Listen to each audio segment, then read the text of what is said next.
여러분, 안녕하십니까? 드디어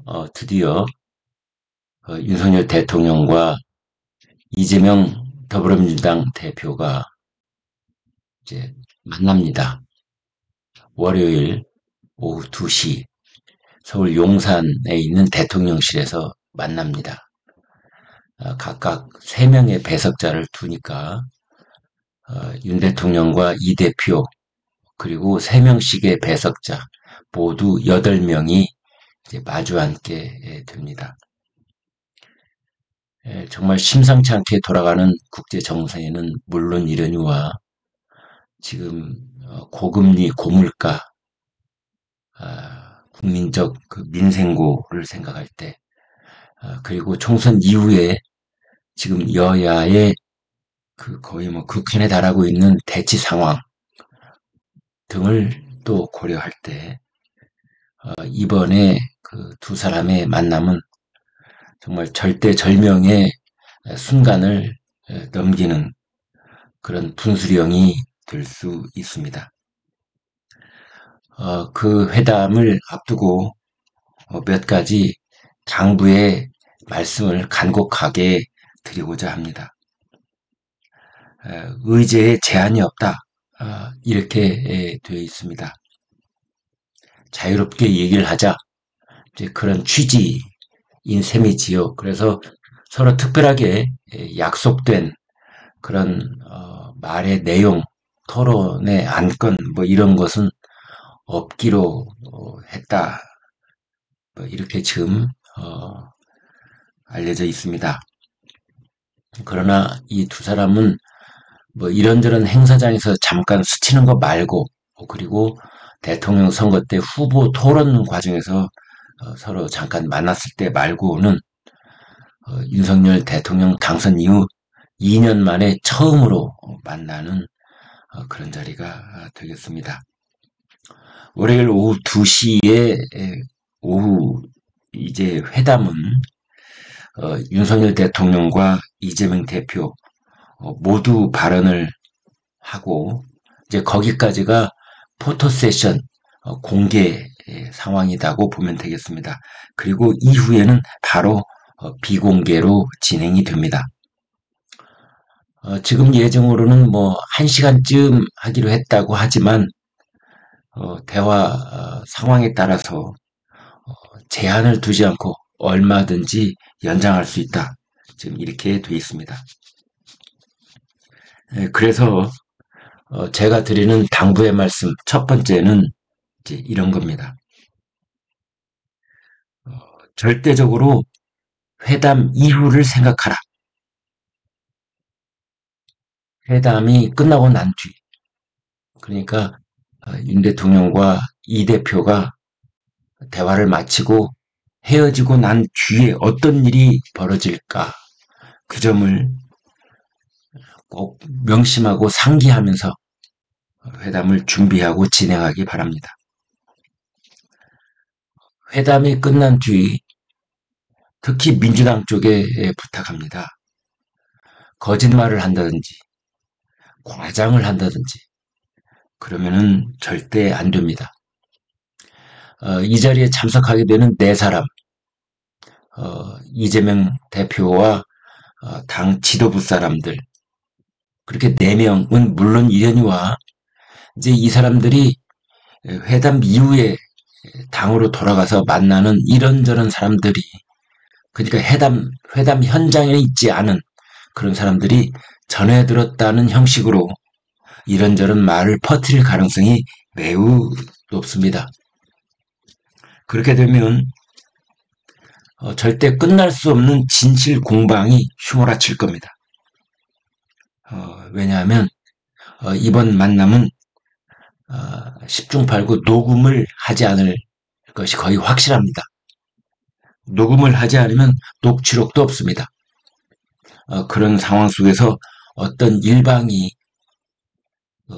이날 있었던 대화 내용을 과장한다든지 부분적으로 없었던 말을 끼워 넣는다든지 하는 상황이 벌어지면 걷잡을 수 없는 진실과 거짓말 싸움으로 급격하게 변질될 가능성이 있고 국민들은 또 한 번 커다란 충격과 실망 속에 빠질 가능성이 있다. 두 번째로는 똑같은 사안을 놓고 해석이 다를 수 있다는 점을 분명히 인식하기 바랍니다. 어느 나라 언어든 똑같고 어떤 상황이든 똑같고 이렇게 집단으로 만나든 단둘이 만나든 상황은 똑같습니다. 말은 아다르고 어다르다 이런 말이 왜 생겼겠습니까? 예를 들어서 최상병 특검을 놓고 양측이 어떤 얘기가 오갔는데 민주당은 나중에 이것을 자기네 진영에 전파하기를 윤 대통령이 최상병 특검을 수용하기로 약속했다. 이렇게 말을 전파할 가능성이 있고 대통령실에서는 그런 적 없다. 이렇게 부인하는 상황이 벌어질 수가 있습니다. 우리 말은 말끝을 분명하게 악귀를 짓는 그런 말도 있지만 말끝을 흐려놓는 그런 어법도 매우 많습니다. 그래서 이런 얘기가 나올 때 나중에 문제의 소지가 될 수도 있다는 점을 확실히 인식하면서 말을 주고받기 바랍니다. 세 번째로는 이번의 만남을 어떻게 표현할 것인가에 대한 통일된 표현의 문제입니다. 지금까지는 흔히 영수회담 이렇게 불러왔는데 영수회담이 아니라 양자회담 그리고 차담 혹은 단독회동 이런 표현으로 통일을 하기 바랍니다. 영수회담이라는 말은 대통령이 당 총재를 겸직하고 있던 시절에 사용했던 표현입니다. 지금은 전혀 맞지 않습니다. 따라서 이런 표현의 뒷배경을 따지기 이전에 일단 그 표현의 적확성을 따져볼 때 양자회담, 차담, 단독회담이 정확한 표현이고 영수회담은 그렇지 않습니다. 그다음 네 번째, 윤석열 대통령께 당부 말씀입니다. 여러 가능성 있는 의제 중에 김건희 여사 특검법에 관한 얘기가 있을 겁니다. 만약 이 얘기가 저는 안 나온다면 좋겠지만 만약 나오게 된다면 이런 식으로 답변하시기 바랍니다. 22대 국회에서 여야 합의 여부를 보겠다. 다시 한번 윤 대통령께 당부 말씀입니다.